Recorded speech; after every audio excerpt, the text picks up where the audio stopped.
think it started at Mary's house. Basically, angel comes to Mary saying that Mary was going to have a baby. Mary's gonna marry Joseph. Did Joseph know? That Mary would have a baby. Mary will have a baby. Jesus. And then pretty sure the next day they got married. Do you know why they had to go to Bethlehem? That's the only place. Do you know what a census is? Kinda and kinda not, I don't know. An animal. So they traveled to Bethlehem. Did they take a boat? No. No. They rode a donkey. Did they ride a colt? Did they take a car? Yeah. There's no cars where they were. A horse. Did they take a airplane? No. Did they have the money for it though?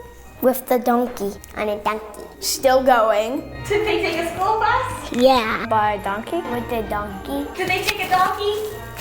No. Mary and Joseph asked for a place to stay, but there's no to stay, sadly. He got born in At the forest. like a shed kind of thing. In a stable.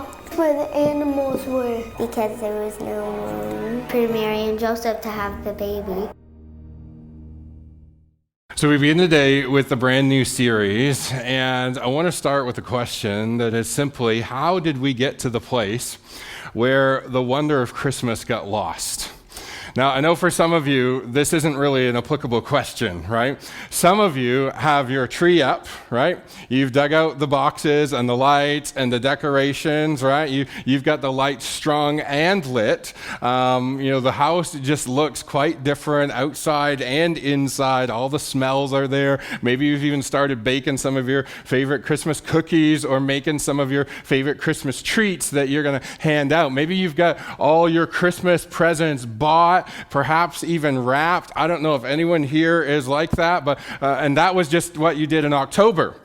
Right? And now we're into the end of November, coming into December. And so for you, it's like Christmas is on its way. You're that person who has the countdown on their Facebook page every day that says this many days till Christmas. It's only this many weekends, everybody get ready, right? And the excitement for you is just overflowing. But for some of the rest of us, perhaps we feel like for one reason or another, the wonder of Christmas just isn't there anymore. Or maybe it's just not there in the same way that it used to be for some reason. Now, there could be all kinds of reasons for that. For some of us, we just feel like, man, as I get older, I see all the commercialization around Christmas and all the traps of Black Friday sales and all the mad rush and the scary, and I just don't want anything to do with that right now. I don't want anything to do with all of that stuff. Just set it aside. Like, can we just kind of focus on this and we'll leave it at that, okay? So for some of us, we just kind of, some of the wonder kind of has been lost because it's been overshadowed by something else. Maybe for some of us, the wonder of Christmas has been lost a bit because of the pressure that we feel, right? The pressure to buy the perfect gift, or the pressure to go to every single one of the events or parties, whether it's at the office or the school or the whatever it might be. There's the pressure that comes with Christmas about having the perfect table setting and, making sure that everybody has a good time or gets what they want. Like, there's a pressure that might come with that. For some of us, it might be some family issues that have come up over the last little while. Maybe we still mourn the loss of that loved one who's no longer there at Christmas with us, because for us, it was something that was special and we celebrated with them, and that's what mattered. Or maybe our family dynamic has changed through the last year, and mom and dad aren't together, or that strange uncle actually is coming over this year and we have to deal with him, or whatever it might be. Maybe there's family dynamics at play that have shifted or changed, and maybe for some of us it's just simply unmet expectations. We expected one thing of somebody in particular that they didn't come through on, or we expected that things would go according to a certain plan and it all got disrupted, or maybe we expected that, whatever that expectation that you might have around Christmas, maybe that expectation went unmet, and maybe it just wasn't this year, maybe it was last year and the year before and everything that you hoped for, and now you're just coming into this Christmas like it's just gonna be the same again. Whatever the reason, why is it that perhaps for some of us the wonder of Christmas has either gotten lost or feels like at least a piece of it is missing. And we're going to, over the next few weeks, as I said, spend some time looking at the Christmas story, which I think is familiar to many of us, right? We kind of roll into Christmas thinking, okay, when we show up at church, like there's a certain text that we're going to hear read, right? At some point during the Christmas season, at some point, somebody is going to read from Luke chapter 2, right? Or the Gospel of Matthew, or whatever part of the Christmas story. Somebody's going to read it, and we're going to hear those familiar words over again like we did last year. But what I'm hoping for us over the course of the next few weeks as we spend some time in this story of Luke chapter 2 is that we begin to recapture the wonder of what Christmas actually is about. And I think if we slow down enough to pay enough careful attention, we'll begin to see that Christmas is actually full. This story is actually full of lots of anticipation, right? It's full of lots of surprise. It's full of lots of amazement. It's full of celebration. It is full of so many things. And I think as we read through this, and again, if we just slow down enough to kind of capture the pieces of it, what we'll begin to see is that this story reminds us why Christmas, despite all the reasons why we might feel like we've lost some of the wonder of Christmas, this story reminds us why it truly is the most wonderful time of the year. Now, Luke, who wrote this gospel, was a physician, as you've probably heard me say many times before. He was a physician who was asked to write an account of the story of Jesus. And so Luke has gone and interviewed the eyewitnesses. He's talked to the people involved, as we're going to see throughout. It's most likely at some point along the way, he even sat down with Mary and said, tell me about what happened to you when all of this started.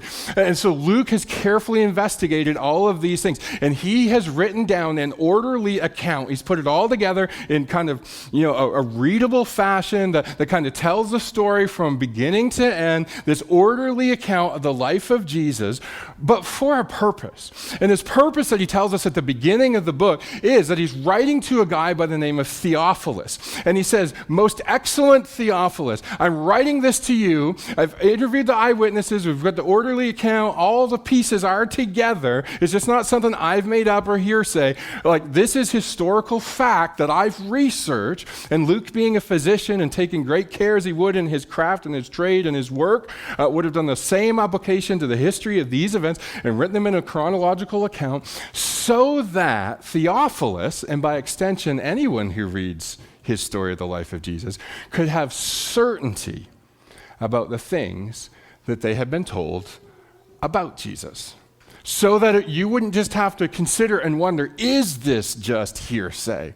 But is there certainty? Can we trust the story? And Luke begins his gospel by weaving together two birth stories. One of a man by the name, or who would be a man, who would become a man, John the Baptist, or John the Baptizer, we call him, as well as the birth story of Jesus. And he weaves these two stories together, coming into one story and out of the other, and just pulls them all together until we get to Luke chapter 2, where we find the story of the birth of Jesus and how it unfolded.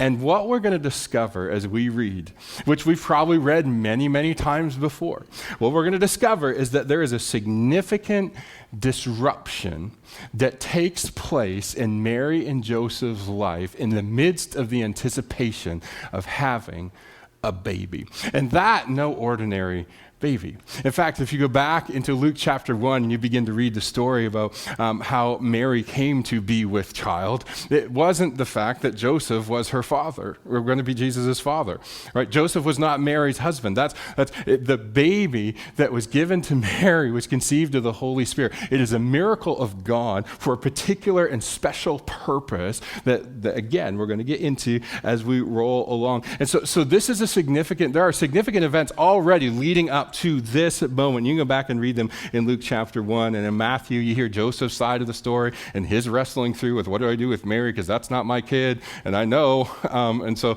how is this all going to play out? So with all of that drama attached to Mary's pregnancy, here's what happens. It says in chapter 2, verse 1, in those days, that is around that time, right? In that era, at that time. So not specifically necessarily in those immediate days, but in the time frame around this, right? What happened? A decree went out from Caesar Augustus that all the world should be registered. And this was the first registration while Quirinius was governor of Syria. Now, in those days, as Luke tells us, there was also some other things that have happened, as Luke has told us, we've already alluded to, that John has been born to Zechariah and Elizabeth, and actually Mary, we get the sense that Mary was probably around when John was born, right? Their pregnancies overlapped slightly, probably by just a few months, but Elizabeth, the relative of Mary, who Mary goes to visit, Elizabeth has her son, John.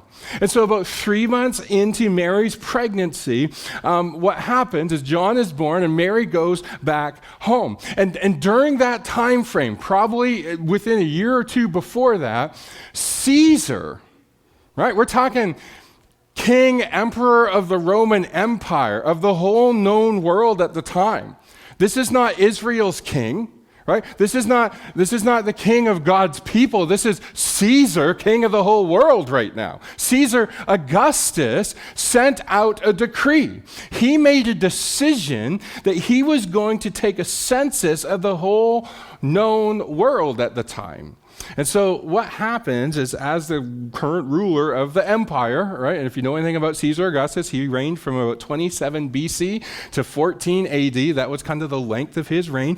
He was formerly one of 3 kind of co-rulers of the Republic of Rome, which, if you remember from history class, they were the triumvirate. Does that ring a bell for anybody? A few of you, okay? But what happened is Caesar eventually took power, and he became Caesar. Now, Caesar has been described by many historians as a harsh and an unrelenting ruler, but a master administrator as well. And Caesar Augustus did much good for Rome amidst the harsh and unrelenting way that he ruled.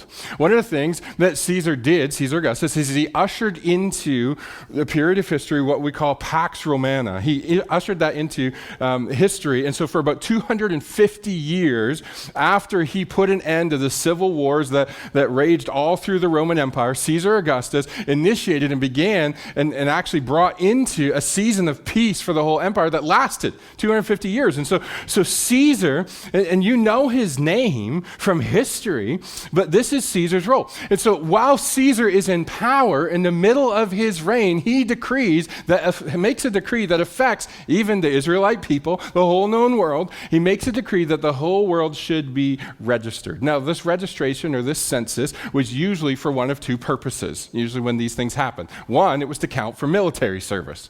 We want to know how many young men we have who can serve in the military. And the other was for taxation purposes, which everybody loved. So you can imagine, especially those who felt like they were being occupied by a foreign ruler. And so Caesar makes a decree that the whole world should be registered. Now, we know that there were Roman censuses in 28 BC, in 8 BC, and in 14 AD. Now, the original audience to Luke, right, if you were reading Luke's gospel, you would have been very familiar with who Caesar Augustus was, because it's not that far removed from his death. You would have known who Caesar Augustus was. You probably would have had relatives who lived during the time when he was Caesar, if not you yourself.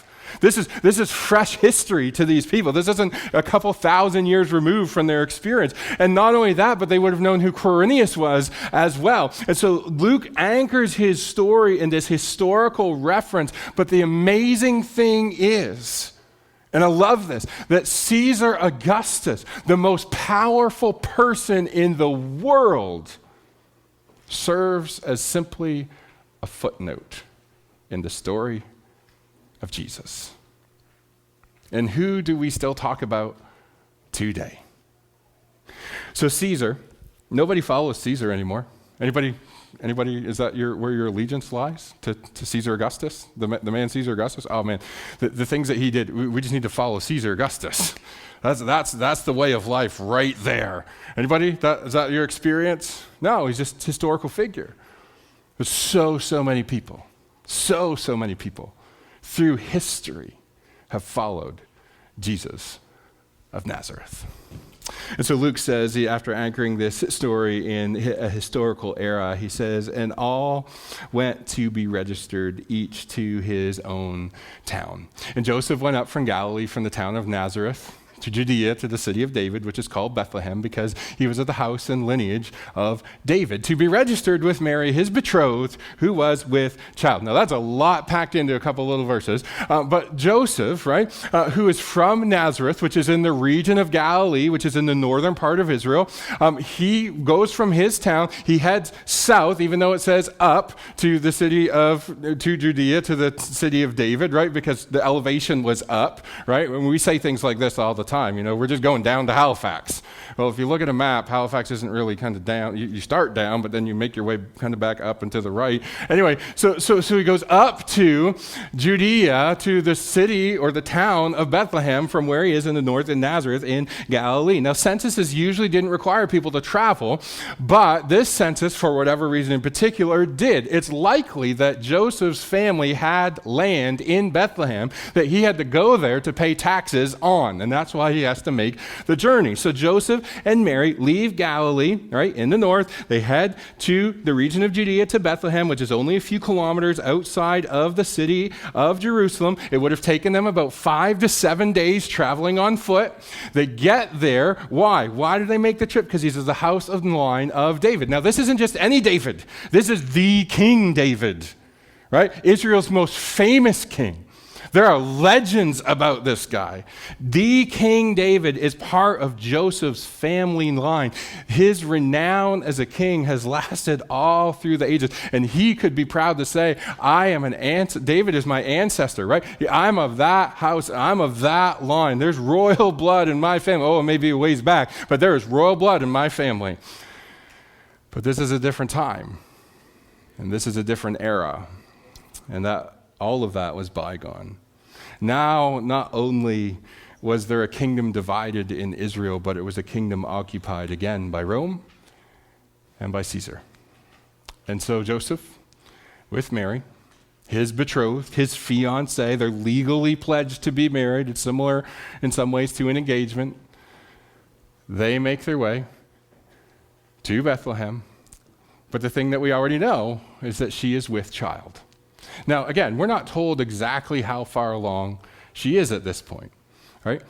We're not exactly sure. We know it's more than 3 months, but we don't necessarily have to assume that, she's, full term and sitting on a donkey, and just complaining the whole way on this 5 to 7 day trip, right? Like, we don't have to kind of assume that, because what we read next is that while they were there, the time came for her to give birth. And so Mary, again, there's not a mad rush necessarily when they get to Bethlehem. It's just while they are there. The point is that the time came during their stay. Now, it's fascinating, again, to me that Caesar Augustus, who, again, is a footnote in this story, who starts a decree from some years ago, has set this plan in motion that now, probably a couple years later, by the time it gets to, Israel, that, hey, we got to be part of this census and everything that needs to happen. I mean, because in that day, like, the head office just didn't send out an email and everybody got the memo and just everybody jumped to, right? It took years to do these censuses. And so a plan that Caesar Augustus set in motion well before Mary was even pregnant finally reaches Israel, and they, at the right moment, have to make their way to Bethlehem in the city of David. And Caesar Augustus unknowingly plays a role in the plan of God for the birth of an even greater king than he himself. And so Mary, while the time came, while they were there, she gave birth to her son. Now, it's not the most convenient of circumstances. We know this, right? We know the story. There was no kind of hospital bed. There's no epidural. There's none of those kinds of things that are going to be part of her, giving birth experience. for Mary while she's traveled, while she's pregnant, which that in and of itself is probably a hardship no matter how far along she is, right? They get to Bethlehem, and even though it might not have been the mad rush that we sometimes picture, again, it's still just not the most convenient circumstances. It is very far from ideal, and it's probably not the story that she anticipated telling her future generations about the time when she gave birth to her firstborn son. Right? It's just, I can just imagine her in the years later saying, well, let me tell you about how Jesus was born. We actually left home. We went to Bethlehem where I didn't have my family even around to be near. And here I am with my fiancé, Joseph, stuck in the bottom of some house with hay and straw and animals because there was no room in the guest room upstairs, right? That's where, this is the circumstances under which Jesus is born. And in fact, Luke tells us this in verse 7. He says that, and she gave birth to her firstborn son and wrapped him in swaddling cloths and laid him in a manger because there was no room for them in the inn. Now, the word used there for inn is katalema, which actually means guest room, likely in a house. And so it's the same word that's used when Jesus tells his disciples, go and prepare the Passover meal at the house, in the guest room, upstairs. That's where we're going to eat Passover. It's the same word that's used, the guest room in the house. And so there's no room in the guest room in the house where they were going to be lodging at. And so they ended up having to sleep, likely downstairs in the barn area where they brought the animals in for the night and made the best out of those dire circumstances. And so here they are, because every place is occupied because of the census. So now she's given birth to her firstborn son, just as the angel told her would happen. And she wraps him in swaddling cloths, right? To kind of keep him warm, to give him comfort, so that he could know security, right? She's looking after her kid, even if they're with the animals, downstairs in the straw. And where did she put him? In a manger, because Joseph forgot to bring the crib. What's she doing? She's making the best of the circumstances, isn't she? Okay, this is what we got to roll with. It's not like there's any other options right now. It's not like the whole, this is not the ideal story for Mary. I just can't imagine it is. This is just me guessing about it, but this is not, I don't think, how she pictured the course of events that would lead to the birth of her firstborn son. And I just can't imagine Mary thinking, I can't wait to put him in a feeding trough, stuffed with hay, so I can get some sleep. Although desperate times, right? So here she is. And all of this has unfolded in a particular way for these moments. Now, this may be difficult, but try to imagine for a moment a scenario where you were anticipating a particular set of circumstances, but somebody with authority made a decree that you can't do anything about, and it completely disrupts your life.